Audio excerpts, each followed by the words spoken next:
Salut à tous, c'est Steven et aujourd'hui dans cette nouvelle vidéo je vais vous expliquer comment sauvegarder vos fichiers SHSH sous iOS 8. En sauvegardant les fichiers SHSH d'une version d'iOS pour laquelle il existe un jailbreak, par exemple iOS 8.1.2, eh bien ça nous permettra d'y retourner un jour en faisant un downgrade. Et je sais bien que les fichiers SHSH ça parle pas forcément à tous, surtout pour ceux qui sont un petit peu jeunes dans le jailbreak. C'était quelque chose qui était beaucoup utilisé sous iOS 5 et iOS 6, et c'est pour ça que je vous invite à aller jeter un œil sur le site internet, je vous ai vraiment tout expliqué là-dessus si vous voulez en apprendre un peu plus. Donc l'intérêt de tout ça, c'est comme je vous le disais, de sauvegarder les fichiers SHSH d'une version d'iOS pour laquelle il existe un jailbreak. Moi par exemple, vous voyez que mon iPhone 6 se trouve sous iOS 8.1.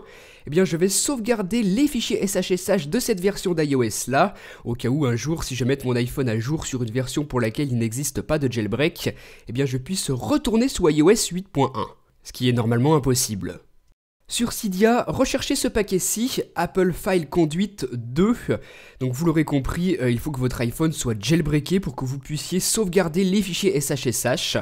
Donc installez ça, faites un petit redémarrage et ensuite prenez votre câble Lightning et reliez votre appareil à votre ordinateur pour ensuite pouvoir sauvegarder les SHSH. Sur votre ordinateur, vous allez devoir télécharger le logiciel qui s'appelle Tiny Umbrella.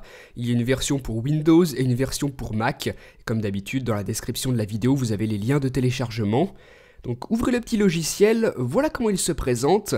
Et vu que votre appareil est déjà branché, vous voyez que sur le dessous, la sauvegarde de vos fichiers SHSH débute. Vous avez une petite barre de progression bleue, donc vous patientez simplement pendant que ça se fait. Lorsque c'est terminé, voilà comment ça se présente, voilà comment sont les fichiers SHSH.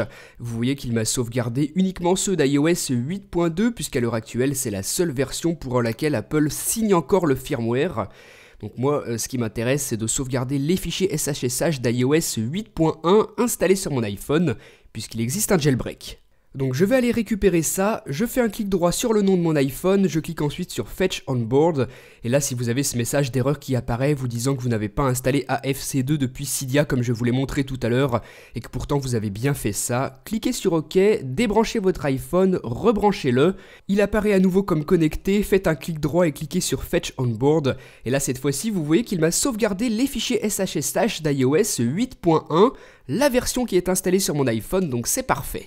Donc maintenant que j'ai bien fait la sauvegarde, je vais aller récupérer mon fichier SHSH sur mon ordinateur.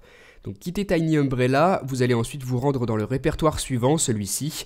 Dans un dossier caché qui s'appelle SHSH, vous avez un seul fichier, celui-là, qui contient tous vos fichiers SHSH sauvegardés avec Tiny Umbrella. Copiez-le et sauvegardez-le ailleurs sur votre ordinateur où vous le retrouverez facilement. Ça pourra nous être utile un jour pour faire un downgrade d'iOS vers une version pour laquelle il existe un jailbreak. Donc pour l'instant c'est pas encore possible, mais le développeur de Tiny Umbrella travaille là-dessus. Donc quand ce sera possible de faire à nouveau des downgrades, je vous avertirai bien évidemment. Donc je vous invite à me suivre sur Facebook et sur Twitter, de vous abonner à la chaîne YouTube si vous voulez être au courant de toutes ces petites nouveautés. Et moi je vous dis à très bientôt pour une prochaine vidéo. Salut!